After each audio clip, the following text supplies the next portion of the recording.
السلام عليكم وعليكم السلام ورحمة الله وبركاته.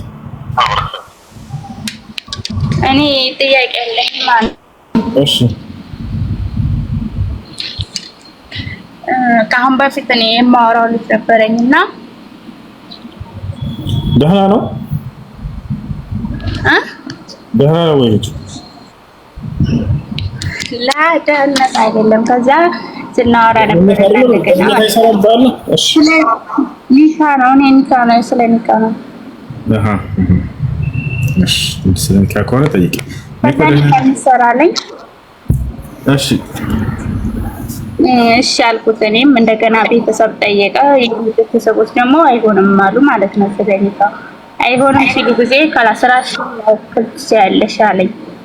እሺ አይብዬ ራሴን አውጥዬ ኒካ አሰርኩ ማለት ነው። ማን ነው ራስሽን ማውጣት ያለሽ ያለሽ?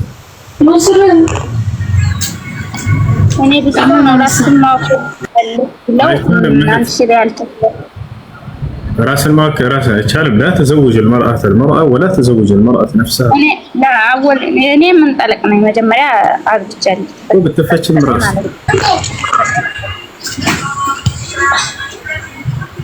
إن يعني كوي هنا ولا أي هنا.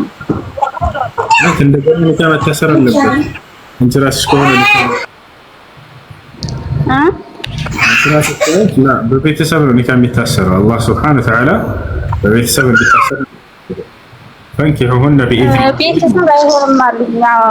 ቤተሰብ ነው ግን ቢካሉ ቤተሰብ ሸሪዓ ፍርድ ቤት ማን ይካቢታሰብ ነብያችን ሰለላሁ ዐለይሂ ወሰለም ሐዲስ ላይ ሲናገሩ السلطان ولي لمن لا ولي له ከቤተሰቡ ኒካሚያስብላት ወልይ የሌላት ሴት ባለስልጣን የሸሪዓ ፍርድ ቤት ባለስልጣን ካሉ እሱ ወልይ ይሆናል። ያኔ ኒካው አይሆንም ማለት ነው። አዎ ኒካሁን እንደገና መታደስ አለበት እህት።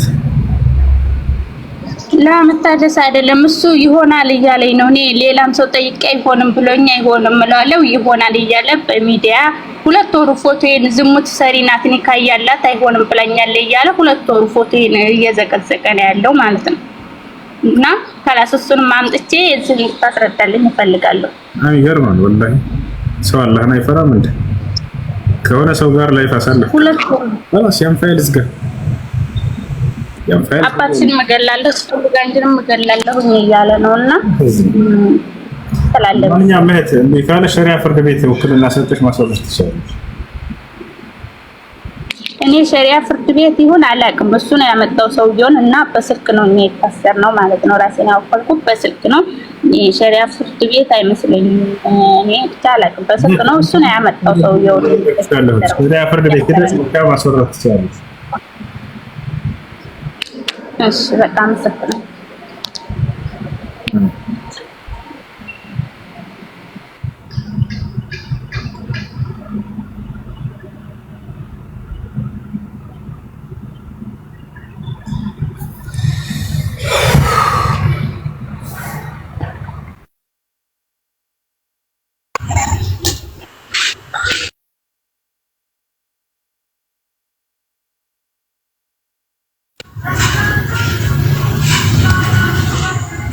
السلام عليكم وسو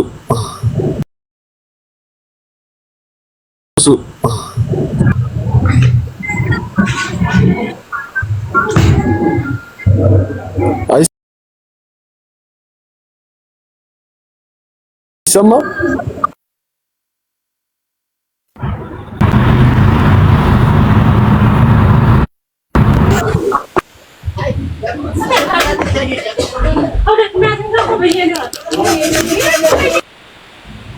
እሺ ጥያቄ አለ ይቀጥል። ሰላም አለይኩም። ወአለይኩም ሰላም ወራህመቱላህ። ውሱ አንድ ጥያቄ ነበረኝ። እሺ የጀማ ምን ሆኖ ነው? ምንም ጭራሽ ወላሂ ላዝም ሊዘጋ ነው አሰብ አይቀዱሳ በቃ ሪፖርት እያደረጋችሁ ነበር። ባለፈው እንደዚህ ገብተው ሊጠይቁ መስለው አንድ ልጆች አዘግተው ተወጡ። ሁሱ ይሰማል? እሺ ይሰማል። እሺ እኔ ፕሮቴስታንት ነኝና ባለፈው ማለት ስለ መጽሐፍ ቅዱስ ስታብራራ ሰምቼ ነውና ተተሳሳትኩ፣ ታርመኛለህ።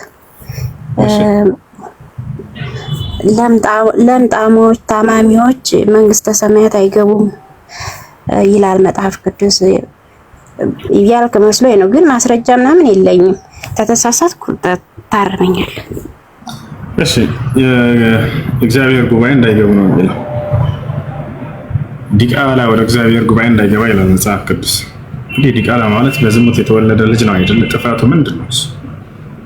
ጥፋት የለውም አይደል? ጥፋት ያለው በዝሙት የወለዱት አካሎች ላይ ነው አይደል? ይሄ ልጅ ግን ወደ ጉባኤ እንዳይገባ ብሎ እግዚአብሔር ከልክሏል። ኦሪት ዘዳግም ምዕራፍ 23 ቁጥር 1 ላይ ዲቃላ ወደ እግዚአብሔር ጉባኤ እንዳይገባ ይላል። የዲቃላ እስከ ልጆች እስከ 10 ትውልድ ድረስ ወደ ጉባኤ እንዳይገቡ ይላል። ገና ያልተወለዱ ልጆች ላይ እንዳይገቡ ፈረደባቸው። በዚህ ምክንያት የሰለመች ፈረንጅ ወላሂ ወደ አረበኛ ተተርጉሞ አይቻለሁ እየተናገረች እኔ በዝሙት ከሆነ የተወለድኩት ወደ ጉባኤ እንዳትገቢ ብሎ ከከለከለኝ አምላክ ፍትሃዊ ነው ወይ? እሺ ዝሙትን የሰሩት ወላጆች ላይ ቢፈርድ ችግር የለውም፣ ወደውና ፈቅደው ስለሰሩት። እኔ ገና ምንም ባልሰራሁት ኃጢአቴ ላይ እነርሱ በሰሩት በእኔ ላይ ፈርዶብኝ ከሆነ ወደ ጉባኤ እንዳትገባ ብሎ የከልክለኝ ከሆነ ይህ ፍትሃዊ አምላክ አይደለም። እና የዲቃላ ልጅ ብሎ በእስልምና እንደዚህ እንዳያሰግድ፣ ወደ መስጂድ እንዳይገባ፣ ወደ አምላክ ጉባኤ እንዳይገባ መምራት ይችላል፣ ማሰገድ ይችላል። የእርሱ ጥፋት የለበትምና ወላ ተዚሩ ዋዚረቱን ወዝራ ኡኽራ ይላል አላህ። ማንም ነፍስ የማንንም ነፍስ ኃጢአት አትሸከምም ይላል። ኩሉ ነፍሲን ቢማ ከሰበት ረሂና ይላል። ሁሉም ነፍስ በሰራችው ስራ ተያያዥ ነች አለ። እና አንድ ሰው ስለ ራሱ ይጠይቃል እንጂ ገና ያን ኃጢአት ስላልሰራለች ገና ሳይወለድ ተፈርዶብሃል አንተ እንዳትገባ ወደ እግዚአብሔር ጉባኤ መባል ይሄ ስህተት ነው። ሌላው ቅድም ያልሽው ላሳየሽ ቃል በቃል ቆማጣዎች፣ ድንኮች፣ አፍንጫ መጭመጫ ምናምን እነዚህ ሁሉ ወደ እግዚአብሔር ጉባኤ እንዳይገቡ ተብሎ የተገለጸበትን ላሳየሽ። እኔ አሁን መራመድ አልችልም አልገባም ማለት ነው። እንግዲህ እግዚአብሔር ጉባኤ እርኩስ ነው እና እያለ ሁሉ ይገልጻቸዋል። እግሯን ከሳ እንዳይገባ ብሏል። እግሯን ከሳ ማስረጃ በደንብ ፈልገዋለሁና በደንብ ጊዜ ሰጥተህ እንድታብራራልኝ እፈልጋለሁ። ችግር የለውም ማሳያሻለሁ። እግረ ሰባራ ወደ እግዚአብሔር ጉባኤ እንዳይገባ እርኩስ ነውና ያረክሳልና መቅደሴን እያለ ይናገራል። ምንድነው ጥፋቱ? ይሄ ልጅ ወዶ ፈቅዶ ያመጣ ነገር አይደል? አምላክ ራሱ ባደረገው ነገር ሰዎችን ሊይዝ አይችልም፣ ሊጠይቅ አይችልም። ራሱ ወዶ ፈቅዶ ባደረገው ነገር ራሴ ወድጄና ፈቅጄ ባመጣሁት ኃጢአት ቢፈርድብኝ ችግር የለውም። ገብታችኋል? ነገር ግን ራሱ ወዶ ፈቅዶ ባደረገኝ እውር አደረገኝ፣ አጭር አደረገኝ። አጭር ሰዎች እንዳይገቡ ምን ማለት ነው? ሙላ ሳያችሁ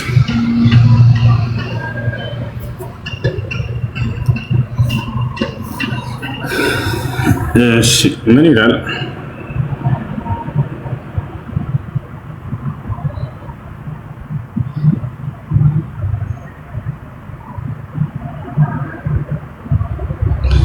እሺ ያና እዚህ ጋር እግዚአብሔርም ሙሴን እንዲህ ብሎ ተናገረው፣ ለአሮን እንዲህ ብለህ ንገረው፣ ከዘርህ በትውልዳቸው ነውር ያለበት ሁሉ የአምላኩን እንጀራ ያቀርብ ዘንድ አይቅረብ። ይሰው እውር ወይንም አንካሳ ወይንም አፍንጫ ደፍጣጣ ወይንም ትርፍ አካል ያለው ወይንም እግረ ሰባራ ወይንም እጀ ሰባራ ወይንም ጎባጣ ወይንም ድንክ አጭር ማለት ነው፣ ወይንም አይነ መጭማጫ ወይንም እከካም ወይንም ቋቁቻም ወይንም ጃንደረባ ምንድን ነው ልጆች? እስኪ ኮሜንት ላይ ጻፉ። ወይንም ጃንደረባ ነውረኛ ሁሉ አይቅረብ አለ። ለምንድን ነው አይቅረቡ ያለው? ስለሚያረክሱ መቅደሴን ይላል። ተመልከቱ፣ ራስ ወዶ ፈጥሯቸው። ቀጥሎ ምን አለ? ከካህኑ ከአሮን ዘር ነውር ያለበት ሰው የእግዚአብሔርን የእሳት ቁርባን ያቀርብ ዘንድ አይቅረብ። ነውረኛ ነው የሰው የአምላኩን እንጀራ ያቀርብ ዘንድ አይቅረብ። የቅዱስና የቅዱስ ቅዱሳንን የአምላኩን እንጀራ ይብላ። ነገር ግን ነውረኛ ነውና መቅደሶችን እንዳያረክስ ወደ መጋረጃው አይግባ፣ ወደ መሰዋይም አይቅረብ። የምቀድሳቸው ለእግዚአብሔር ነኝ ይላል። ያረክሳል። ይሄ ሰውዬ ሰው ወዶ ፈቅዶ ባመጣው ነገር ያረክሳል ቢባል ችግር የለውም። ወደጄ ፈቅጄ ኃጢአትን ባደርግ አንተ ታረክሳለህ ብለን ችግር የለውም። እሺ እንቀበል። እሱ እንዳውም ንስሐ ካደረግኩ ንጹህ ሊያደርገኝ ይገባል። አምላክ አላህ እናንተ ኃጢአት ላይ ያላችሁ ባሮቼ ወደ እኔ ተመለሱ ብሎ ይቅር ሊለን ዝግጁ ነው። በዛው በቃ እንደ ረክሰሃልና ላ አይልም እንደዛ። ሲቀጥል ሰውየው አጭር ሆነ ረጅም ሆነ ድንቅ ሆነ ይሄን አምላክ ላይ አይገባም። በማንኛውም በእንዲህ አይነት ነገራቶች ላይ ማለት ነው። ላሳያችሁ ኢስላም ምን እንደሚል ነብዩ መሐመድ ሰለላሁ ዐለይሂ ወሰለም ምን አሉ? ኢነላህ ላ የንዙሩ ኢላ ሱወሪኩም ወኢላ አጅሳሚኩም ወላኪን የንዙሩ ኢላ ቁሉቢኩም ወአዕማሊኩም አሉ። አላህ ወደ ውጫዊ ቅርጻችሁ አይደለም የሚያየው አሉ። ወደ ሰውነታችሁ አይደለም የሚያየው፣ ይልቁንስ ወደ ልባችሁና ወደ ስራችሁ ነው አሉ። ህሊናህን ያህል ስራህን ያህል አምላክ በዚያ እንጂ በሰውነት አንተ ገዘፍ ካጠር ረዘምክ ይሄ ጉዳዩ አይደለም። ወታቻለ አይደል? ኑር አሳያችሁ ነብዩ መሐመድ ሰለላሁ ዐለይሂ ወሰለም አላህ ዘንድ ሚዛኑ ተክለ ሰውነት አይደለም። ተኽሪጅ ሐዲስ ኢነላህ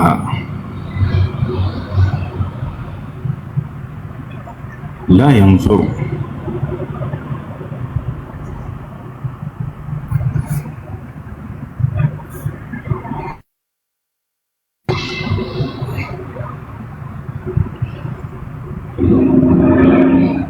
ኢላ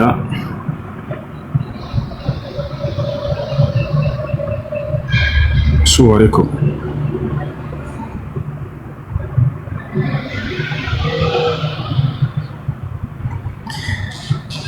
እሺ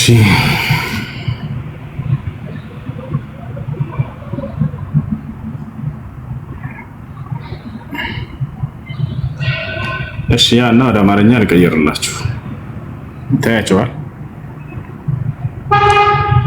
ኢነላህ ላ የንዙሩ ኢላ ሱወሪኩም ወአምዋሊኩም ወደ ገንዘባችሁ ወደ ቅርጻችሁ አያይም አላህ።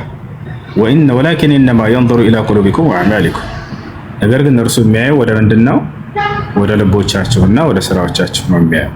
ያ ነው መመዘኛው ከእርሱ ዘንድ። የሰው ልጆች መመዘኛ እሱ እንጂ የሰውነት ቅርጽ አይደለም፣ ተክለ ሰውነት አይደለም።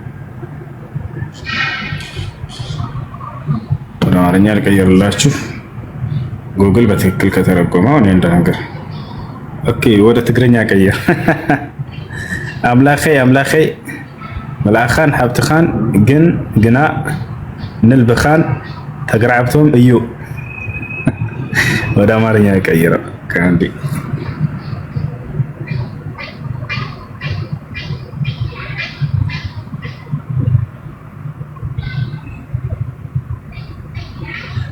አማርኛ ብሎ ይሄን ያስቀመጠው ምን ይሻላል?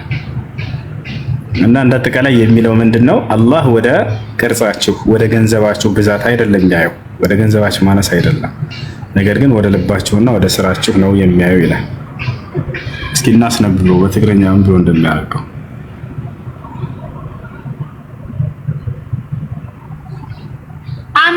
አምላኸይ መልክሃን ሀብታን ግና ንልብሃን ተግባራቶ ምን እዩ። እሺ ለማንኛውም እንዳየሽው ነው አምላክ ወደ ውጫዊ ሰውነት አይደለም የሚለው። በሌላ ሐዲስ ላይ ነብያችን ሰለላሁ ዐለይሂ ወሰለም ከዕለታት አንድ ቀን ከሰሃቦቻቸው መካከል አብዱላህ ኢብኑ መስዑድ የተባለው አማኝ ሰሃባ እግሩ ቀጭን ነበረች። እግሩ ቀጭን ነች። ኃይለኛ ንፋስ መጣና አወዛወዘችው። በቃ ልትወስደው ሁሉ አለች ንፋሱ። ታቻው የዛኔ ዛፍ ያዝ አደረገና ራሱን ጠበቀ። فضحك عليه الصحابه ሰሃቦች ሳቁበት። ነብዩ ሰለላሁ ዐለይሂ ወሰለም ተቆጡ። ስለ እግሩ መቅጠን ነው የሳቃችሁት? ይህ እግሩ ነገ የትንሣኤ ቀን ከዚህ ከምታዩት ከኡሁድ ተራራ በላይ ትልቅ ሚዛን አለው ብለው ተናገሩለት። ያያቸው ስሜታቸው ራሱ እንዳይሰበር እንዳይጎዳ ያጽናኗቸው ነበር። ከጎናቸው ሆነ ማንንም አካል በማንነቱ አላህ በፈጠረበት ማንነት ዝቅ እንዲባል አይፈልጉም። ወታቻላ በሌላ ቦታ ላይ ነብያችን ሰለላሁ ዐለይሂ ወሰለም ምን አሉ?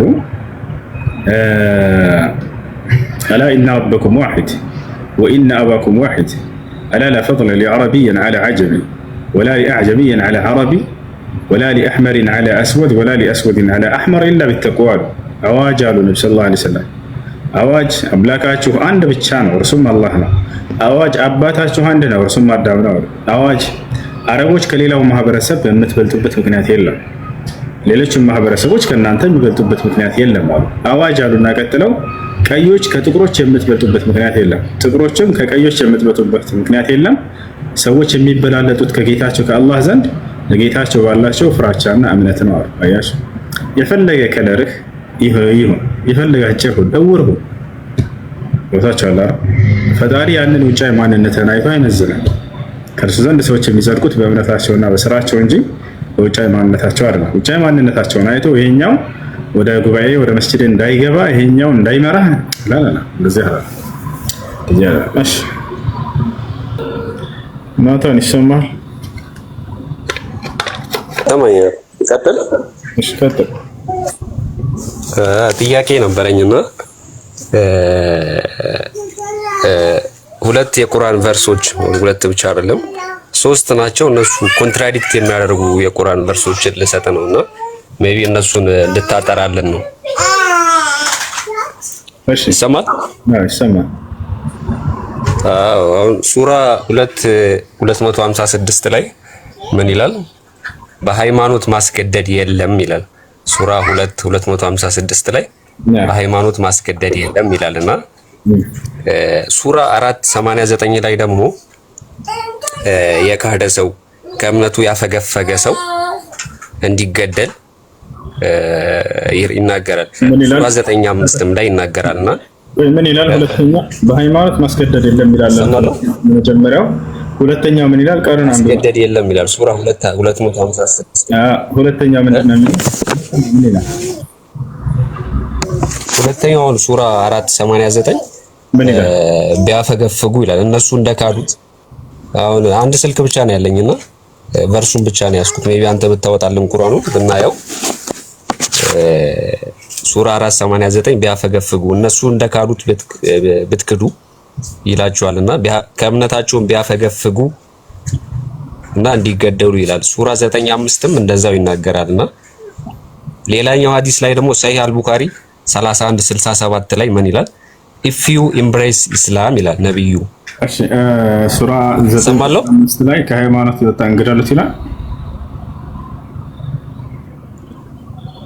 እስቲ ብታወጣልን እያየ ነው። ሜቢ አንድ ስልክ ብቻ ስላለኝ እንትኑ ማውጣት አልቻልኩም።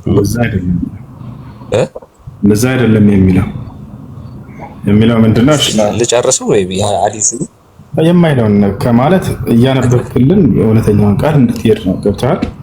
አሁን እዚህ ጋር ሱራ 595 ከእምነቱ ስለወጣ ሰው አይናገርም። ሲጀምር ከእምነቱ ስላፈገፈገ ሰው አይደለም የሚናገር። እንዳጠቃላይ እዚያ ቦታ ላይ ከሃዲያን ሱራ 489 ያለው። እሺ ሱራ 489 ላይ ነው ያለው። 489 እሺ ነው ቁጥር ሱራ ተውባ ቁጥር 5 ስላልከው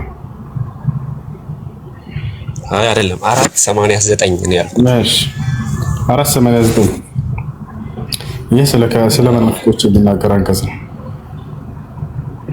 ስለ መናፍቆች የሚናገር አንቀጽ ነው። ወዱ ለው ተክፍሩነ ከማ ከፈሩ ፈተኩኑነ ሰዋአ ይላል። ልክ እነርሱ እንደካዱት እንድትክዱ ፈለጉ ወደዱ ይላል። ስለማን ነው? ስለ መናፍቅ ነው። እኔ ነኝ ያልኩት አይደለም። ከላይ ያለውን አንቀጽ አንብበው። ችግሩ ምንድነው? የሆነን አንቀጽ ይዛችሁ ስትመጡ ከላይ ምን ይላል? ወደዱ። ማናቸው እነዚህ አካባቢዎች? እነርሱ ብሎ ይጀምራል። ማናቸው እነሱ? ወደ ላይ ከፍ ብሎ ማለት ነው። ምን ይላል? በመናፍቃንም ነገር አላህ በስራዎቻቸው ወደ ክህደት የመለሳቸው ሲሆኑ ሁለት ክፍሎች የሆናችሁት ለእናንተ ምን አላችሁ? አላህ ያጠመመውን ሰው ልታቀኑ ታስባላችሁና ያለ ይናገራል። ስለነዚህ ስለ መናፍቆች ነው የሚናገረው። እነዚህ መናፍቅ ሙስሊሞች መስለው ከሙስሊሞች መካከል ተሰግስገው ሙስሊሞችን የሚያጠቁ የሚዋጉ መናፍቅ ይባላሉ። ስለነዚህ እየተናገረ እሺ። ሁለተኛ ሱረቱ ተውባ ላይ ቁጥር 5 ላይ ያልከው ቁጥር ምዕራፍ 9 ቁጥር 5 አይደል? 9:5 እሱ ደግሞ የሚናገረው ስለማን ነው? የተከበሩ ወሮችን ባለቁ ጊዜ አጋሪዎችን ባገኛቸውባቸው ስፍራ ግደሏቸዋል። ማን ናቸው እነሱ? ወደ ላይ ከፍ ብለን ቁጥር 4ን ስናየው ቃል ኪዳን ተገባብተው ነበር በነብዩ መሐመድ ሰለላሁ ዐለይሂ ወሰለም ጊዜ ከሃዲያኖችና ሙስሊሞች። ያን ቃል ኪዳን ያልጠበቁ አካሎችን ነው የጠበቁትንስ ያው ቁጥር 4 ላይ እንዳትነኩ ጫፋቸውን ይለናል። ከሃዲ ሆነው ማለት ነው። ምን ይላል ቁጥር 4 ላይ? ከሱ ከፍ ብላ ከአጋሪዎቹ እነዛ ቃል ኪዳን የተገባቸዋቸውን ከዚያ ምንም ያላጎደሉባቸውን ቃላቸውን የጠበቁትን ማለት ነው። በእናንተ ላይም አንድንም ያረዱባቸውን ሲቀሩ እያለ ይናገራል። እነዚህን ቃል ኪዳናቸውን እስከ ጊዜያቸው መጨረሻ ሙሉላቸዋል። እንዳትነኳቸው ቃላቸውን እስከጠበቁ ድረስ። ቀጥሎ ቃላቸውን ስላፈረሱ አካሎች ነው የሚናገረው። ቀጥሎ እዛ ወረድ ብለህ ይሄ ቁጥር 5 ነው አይደለ? ወረድ ብሎ ያብራራዋል። ይበልጥ ይጨምራል። እንደውም ምን ይላል? ወኢነ አሐዱ ሚነል ሙሽሪኪን እስተጃረክ፣ ተመልከት፣ ከነዚህ ከአጋሪዎቹ ጥገኝነትን ቢጠይቅህ አለ። ተዋግቶ ሊዋጋህ መጥቶ ቃሉን አፍርሶ ሊዋጋ የመጣ ከራሱ ጥገኝነትን ቢጠይቅህ አስጠጋው፣ የአላህን ቃል እንዲሰማ ጋብዘው ሁሉ ይላል። ከዚያ በኋላ በሰላም እስከሆነ ድረስ በሰላም ወደ ሀገሩ መልሰው ይላል። ያ ቁጥር 6 ላይ ምን ይላል? ወረድ ብሎ እዛው ከአጋሪዎችም አንዱ ጥገኝነትን ቢጠይቅህ አለ። ሊዋጋ መጥቶ ሊጋደልህ መጥቶ ቃሉን አፍርሶ በቃ እኔ ይቅርታ እና ሰውዬ ጥገኝነት ጠየቀ። ከአጋሪዎችም አንዱ ጥገኝነትን ቢጠይቅ የአላህን ቃል ይሰማ ዘንድ አስጠጋው። አልሰማም ካለ ገደለው ላ አይደለም። ከዚያም ወደ መጠበቂያው ስፍራ አድርሰው አለ።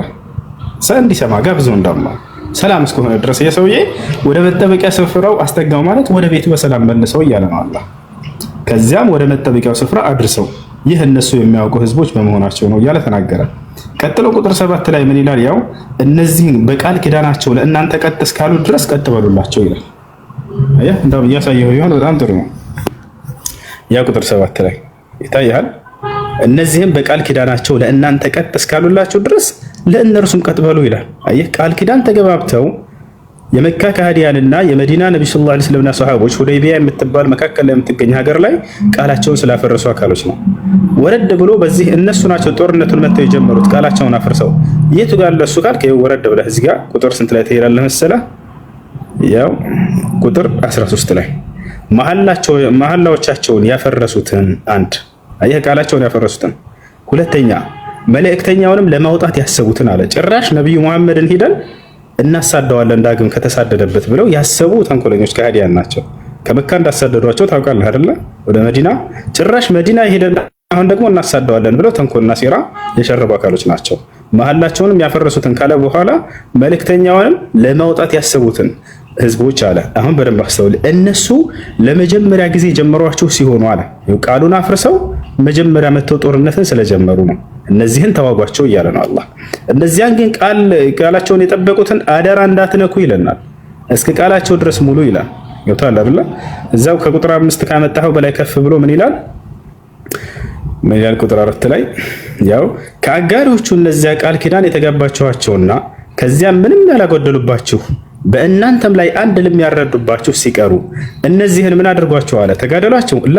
ቃል ኪዳናቸውን እስከ ጊዜያቸው መጨረሻ ሙሉላቸው አለ።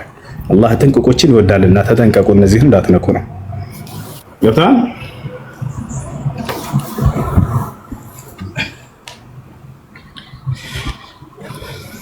ግልጽ ነው።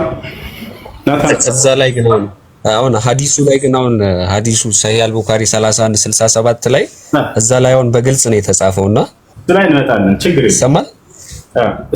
እዛ ጋር ነው። እዛ ላይ ግን በግልጽ እዛ ላይ መንበደል ሲናሁ ኤምብሬስ ኢስላም ይላል። ሃይማኖትን የቀየረ የሚለው ነው አይደል?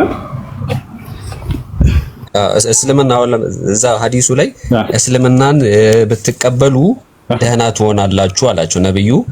በዛ ታሪክ መሰረት እስልምና ብትቀበሉ ደህና ትሆናላችሁ፣ አለበለዚያ ግን ይሄ መሬት የአላህና የተከታዮቹ ስለሆነ ንብረቶቻችሁን ሸጣችሁ ከዚህ ሀገር ለቃችሁ ውጡ ብሎ ይላቸዋልና ነብዩ ደግሞ ብዙ ጊዜ በእስልምና ሸር አዛኝ እንደተቀራይ እነዚህ ሰዎች እንዴት ነው መራራት ያላቸው? እነዚህን ስለመዋጋት የሚያዙ አራቂቶች የመጡት መዋጋትን ስላሰቡ ከሃዲያ ነው። ወደ ስም እንመጣለን። አላህ ጥቅልል አድርጎ በቁርአን ላይ ወቃቲሉ ፊ ሰቢሊላሂ الذين يقاتلونكم ولا تعتدوا ይላል። እነዚያ በአላህ መንገድ ላይ የሚጋደሏችሁን ተጋደሏቸው ይላል። ያልተጋደሉትንስ እነሱን ጫፋቸውን መንካት አይቻልም። ወላ تعتدوا ይላል። ድንበር አትለፉ ግን አለ። አየህ፣ ጦርነትን ራሱ ስለ አይሁዶች ነው የሚናገረው። የአይሁዶች ዋናና አለቃ ሁየይ ኢብኑ አኽጠብ ይባላል። እርሱ በቃ መጣለት የመጨረሻ ልክ ነብዩ ሰለላሁ ዐለይሂ ወሰለም እንደተሳደዱ ያውና የመጨረሻው ዘመን ነብይ ተሳዶ መጥቷል። እንቀበል ወይንስ አንቀበል አለ ወንድሙ የራሱ ማለት ነው። መዲና ላይ እርሳቸውን ሊጠብቁ ነው መዲና የመጡት አይሁዶች ወጥተዋል። የመጨረሻው ዘመን ነብይ ወደዚች ሀገር ይሳደዳል የሚል ጠብቀው መጥተው ነበር። ልክ ሲመጣ ጊዜ ከእስማኤል ዘር መሆናቸውን አዩ። በዚህ ጊዜ ለኡቃቲለነሁ ሐተል መውት አለ። ይህ የአይሁዶች አለቃ እኔ እስከ ሞት ፍጻሜ ድረስ እዋጋዋለሁ እንጂ ለእርሱማ አላምንም አለ። ከዚያ በኋላ ነው እነዚህን እንደሚዋጓቸው እየገለጹ ያሉት። ጋንዲን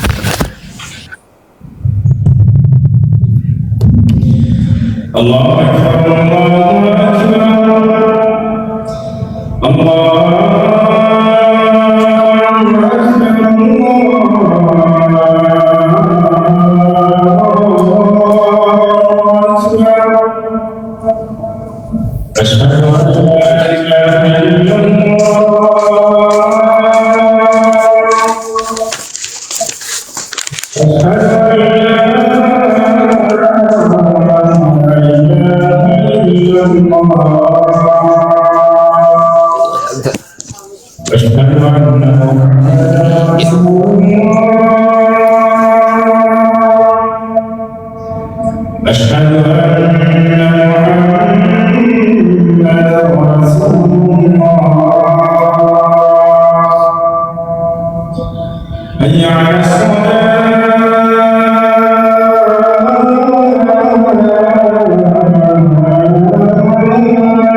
اللهم صل وسلم عليه اللهم رب العالمين الصلاة القائمة أذان المغرب أوكي أذان المغرب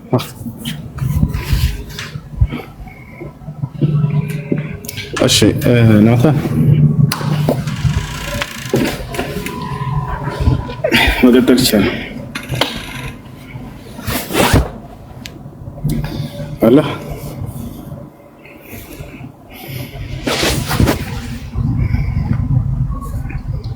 شو هو يقنعችሁ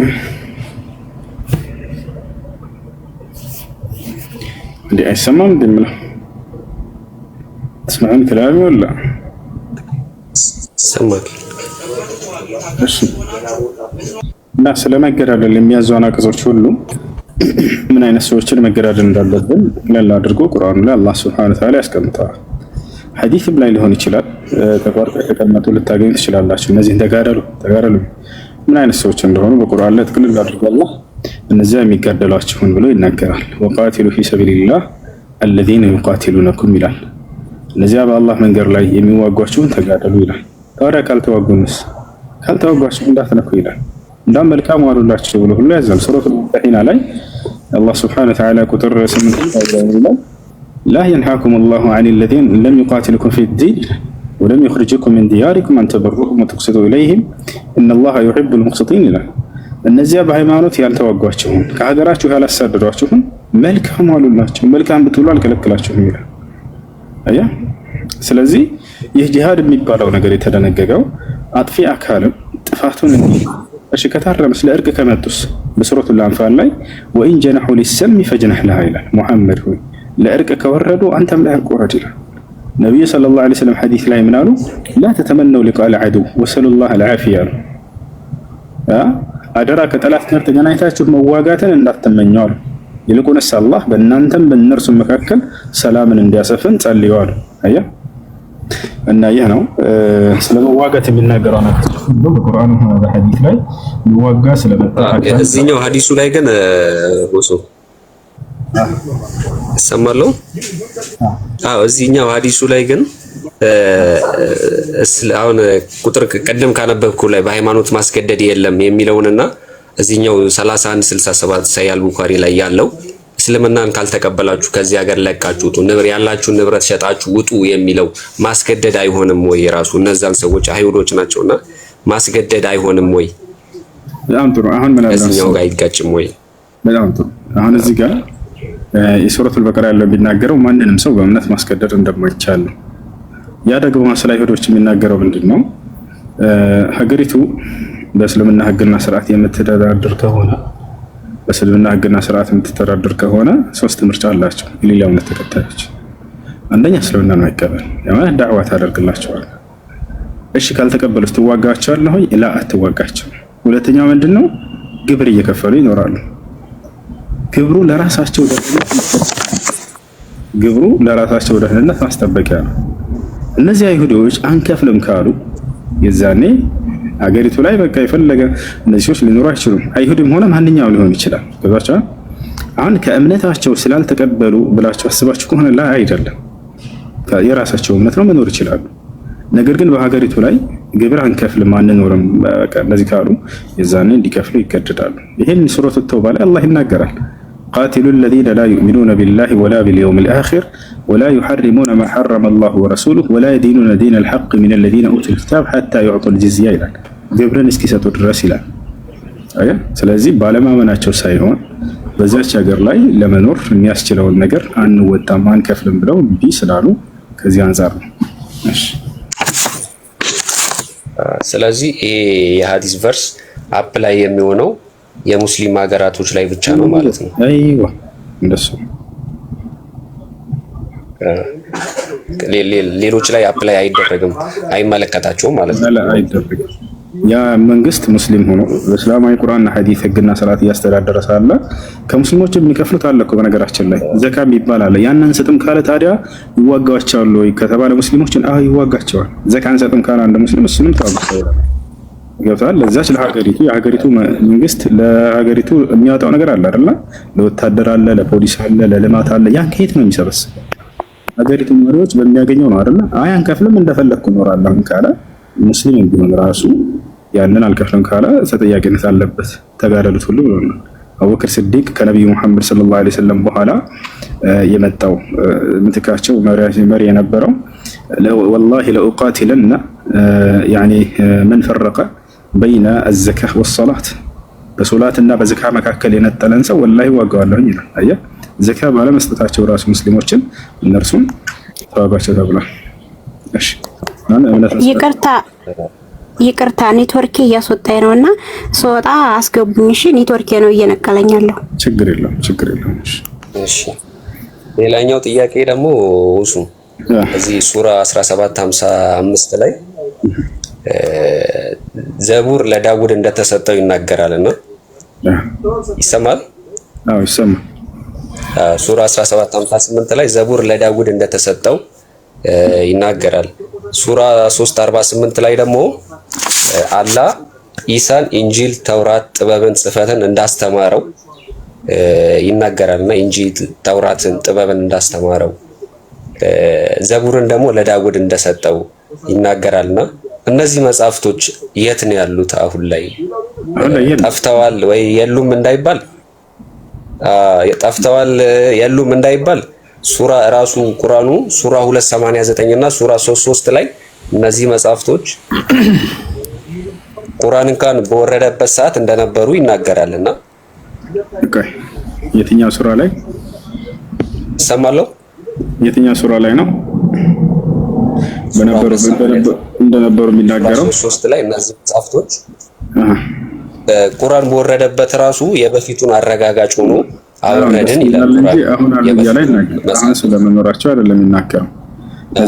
የበፊቱን አረጋጋጭ ሆኖ እንደወረደ ቁርአን ይናገራልና እነዚህ መጽሐፍቶች የት ነው ያሉት? ኢሳ የተማረባቸው ኢንጂል፣ ተውራት፣ ጥበብ እና ለዘቡር የተሰጠው ለዳውድ የተሰጠው የት ነው ያሉት? እነዚህ አረጋጋጭ የሚለውን ላብራራለህ። እሺ ከሱ ላይ መጽሐፉ አሁን አለ ማለት አይደለም። ይወጣል። አረጋጋጭ የሚለው ምንድነው? ቁርአን ያለፉትን መጽሐፍቶች ለሶስት ከፍሎ ነው የሚያቸው ኢስላም። አንደኛ አረጋጋጭ ነው፣ ሁለተኛ የሻረ ነው፣ ሶስተኛ ዝም የሚላቸው ነገራቶች አሉ። አየህ፣ ለሶስቱ ማስረጃ ለስተ አላህ Subhanahu Wa Ta'ala ቃል በቃል በሌላ አሁን እንዳልከው እዚህ ጋር ከእርሱ በፊት ያሉትን መጽሐፍት የሚያረጋግጥ ይሆን ይላል።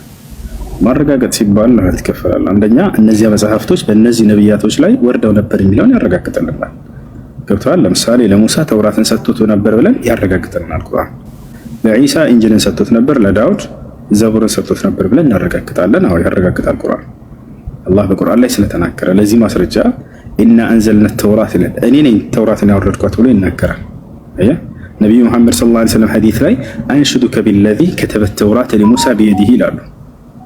ኦሪትን ለሙሴ በእጁ ጽፎ በሰጠው በአምላክ በአላህ ስም ይይዛቸዋለሁ እያሉ ይናገራሉ። አየህ አንደኛ እሱ ነው ማረጋገጥ ሲባል በእነዚህ ነብያቶች ላይ ወርደው ነበር የሚለውን አላህ ለዒሳ ወአተይናሁል ኢንጂል ይላል፣ ኢንጂልንም ሰጠሁት ይላል። አሃ ዒሳ ኢንጂል የሚባል መጽሐፍን ተሰጥቶት ነበር የሚለውን ያረጋግጣል ቁርአን። አሁን እናምናለን።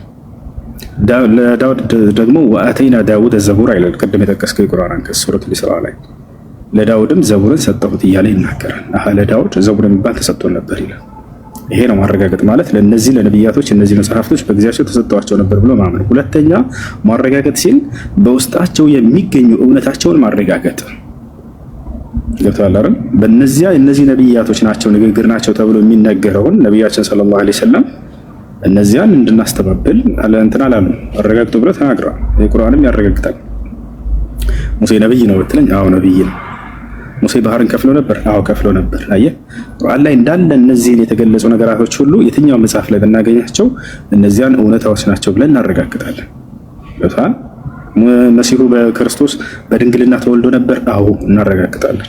ሙታንን ያስነሳ ነበር? አዎ እናረጋግጣለን። ማየት የተሳናቸውን ያስነሳ ነበር? አዎ እናረጋግጣለን። አየህ እዚህ በቁርአን ላይ በሐዲስ ላይ የተገለጹ እውነታዎችን የትኛው መጽሐፍ ላይ ብናገኛቸው እነዚያን ያረጋግጣቸዋል። በዚያ የሚገኘው ሁለተኛ ይሄ ነው። ሌላኛው ነገር ኢስላም ለቀደሙት መጽሐፍቶች ያለው አመለካከት አንደኛው ማረጋገጥ ሲባል ይሄ ነው።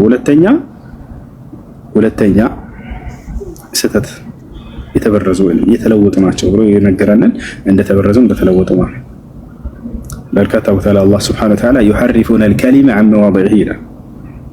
ቃሌንም ከቦታው ይለውጣሉ እያለ ተናገረ።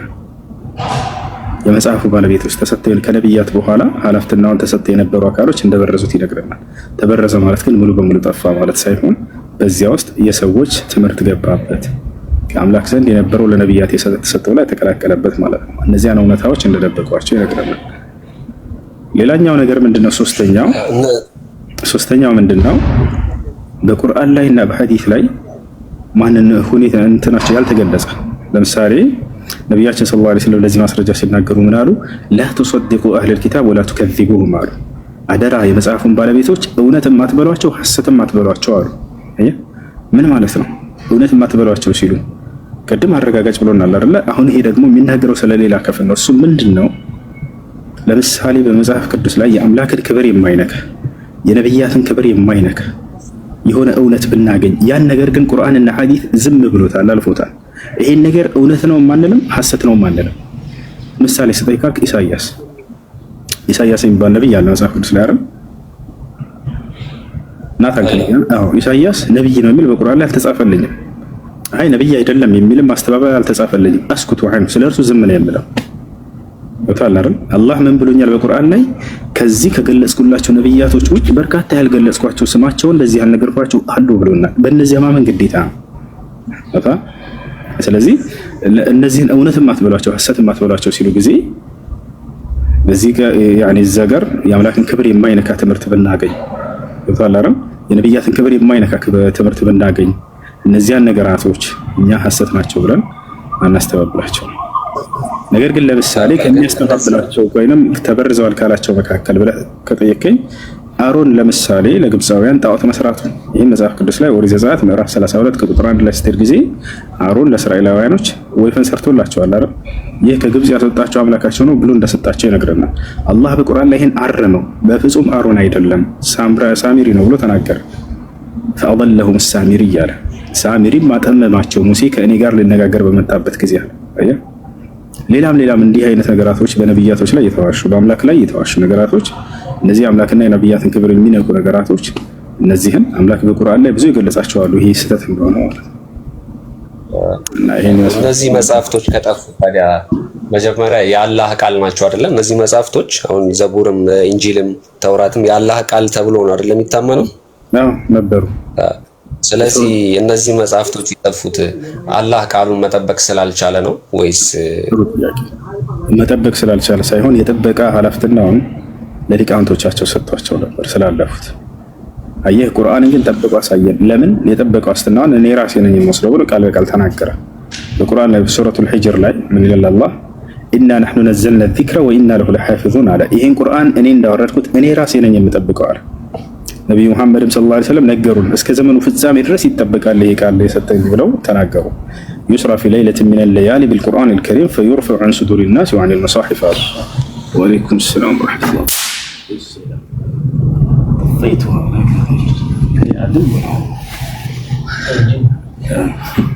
እና ምን ይላል? ከሌሊቶችም አንድ ሌሊት ላይ የዘመኑ ፍጻሜ ላይ አላህ የዛኔ ቃሉን ያነሳዋል። እስከዛ ድረስ ግን ጸንቶ ይቀራል። የቀደሙትን ግን የጥበቃ ዋስትናውን የሰጠው ለሊቃውንቶቻቸው ነበር። እነዚያ ጠብቀውታል ወይ እንዳልጠበቁት ነገር። ይሄም ስለ ተውራት ስለ ኦሪት እየተናገረ አላህ ወረደ ብሎ እዛ ይናገራል። ኢና አንዘልነ ተውራተ ፊሃ ሁደን ወኑር የሕኩሙ ቢሃ ነቢዩነ አለዚነ አስለሙ ሊለዚነ ሃዱ ወረባኒዩነ ወልአሕባር ቢማ ስተሕፊዙ ሚን ኪታቢላህ የአላህን ቃል መጽሐፍን እንዲጠብቁ ኃላፊነትና በተጣለባቸውም እያለ ይናገራል። ነገር ግን ይሄንን ከበስተጀርባቸው ቃሌንም ወረወሩት እያለ ይናገራል። ወኢዝ አኸዘ አላሁ ሚሳቀ አለዚነ ኡቱል ኪታብ ለቱበይኑነሁ ሊናሲ ወላ ተክቱሙነሁ ፈነበዙሁ ወረአ ዙሁሪሂም ቃሌንም ከበስተጀርባቸው ወረወሩት አለ። ወሽተረው ቢሂ ሰመነን ቀሊላ ጥቂት ምድራዊንም ጥቅምን ገዙበት ይላል። መሲሁ ይሄንን ያረማቸው ነበር። ለዚህም ነው አላህ ቀድሞ መሲሁን ሲያስነሳው የኦሪትን አስተምህሮ በደንብ ያውቀው ነበር። ወዩዓሊሙሁ ልኪታብ ወልሒክመተ ወተውራት ወልኢንጂል ስላለ ተውራትንም ያሳውቀዋል ልጅሽ ተብሎ ለማርያም ተነገራት። ስለዚህ በመጽሐፋቸው ይዛቸው ነበር። በደንብ አድርጎ መሲሁ ያውቀው ነበር የሙሴን መጽሐፍ እና ያንን የጥበቃ ኃላፊነቱን ለነሱ ሰጥቷቸው ነበር። ለዚያ ነው እነሱ ኃላፊነቱን ያልተወጡት። ቁርአን ላይ ደግሞ 2:53 ላይ እነዚህ መጽሐፍቶች የሚያነቡት አይሁዶችና ክርስቲያኖች እንደሆኑ ይናገራል። ይሄንንስ እንዴት ታየዋለህ? እነዚህ መጽሐፍቶች ሲያነቡ የነበሩት አይሁዶችና ክርስቲያኖች እንደሆነ ይናገራል። ሱራ 2:53 ላይ 2:53 እንደሱ አይደል? ወኢዝ አተይና ሙሳ الكتاب والفرقان لعلكم تهتدون ነው የሚለው 2:53 ያውና ስለ አይሁድና ክርስቲያን አይናገርም። ሙሳንም መጽሐፍንና እውነትና ውሸትን መለያንም ትመሩ ዘንድ በሰጠነው ጊዜ አስታውስ ይላል። ለሙሳ ኦሪት ወይንም ተውራት እንደተሰጠ የሚገልጽ ነው። ሶሪ ቁጥሩን ተሳስቻለሁ። ታዲያ አሁን እነዚህ መጽሐፍቶች ጠፍተዋል ነው የምንለው ወይስ ተበርዘዋል ነው የምንለው? ተበርዘዋል። የአምላክ ቃል ላይ የሰው እጅ ከተቀላቀለ የዛኔ የአምላክ ቃል አያሰኛቸው። ለምሳሌ እኔ ቁርአን ያስኩኝና ከዚያ በኋላ የሰዎችን ቃል መካከል ላይ በቀላቀለበት ተበርዘዋል እላለሁ። ኦኬ መጽሐፉ የአምላክ ቃል ነው ይባላል። የአምላክ ቃል ሊያሰኘው ዘንድ ሙሉ በሙሉ ያ ቃሉ መገኘት አለበት። ስለዚህ እነዚህ ተበርዘዋል፣ የሰው እጅ ገብቶባቸዋል። በውስጣቸው የሚገኙ እውነታዎች አሉ። እነዚያን ያጸድቃል። ኢስላም አይከድም። ሙሴ ባህርን ከፍሏል። አዎ። መሲሁ በድንግልና ተወልዷል። አዎ። መልአኩ ገብርኤል መጥቶ ለማርያም ያበሰራት እርሱ መልአክ ነው። አዎ። በድንግልና ማንም ወንድ ሳይገናኛ ተወልደዋለች። አዎ። ሙታንን ያስነሳ ነበር። አዎ። እነዚህን እውነታዎች ሁሉ እንዳለ አረጋግጧቸዋል። እውነት ናቸው ብሏል። መሲሁ የዘመኑ ፍጻሜ ከመድረሱ በፊት ወደ ምድር ይወርዳል ዳግም። አዎ እንዳትጠራጠሩ ይሄን ብሎ ነው እንዳውም ሁሉ አላህ የነገረን። ወኢነሁ ለዕልሙ ሊሳዓቲ ፈላ ተምተሩነ ቢሃ ይላል። የመሲሁ ዳግም መምጣት እርግጥ ነው እንዳትጠራጠሩ በዚህ ላይ ይለናል። ታዲያ ያሉትን እውነታዎች ሁሉ ያረጋግጣቸዋል። አምላክ የመጨረሻውን ዘመን ነብይ ሲያስነሳ ጊዜ ስላለፉት የነበረውን እውነታዎች ሁሉ እንዳለ በዚህ ላይ ይነግራቸዋል።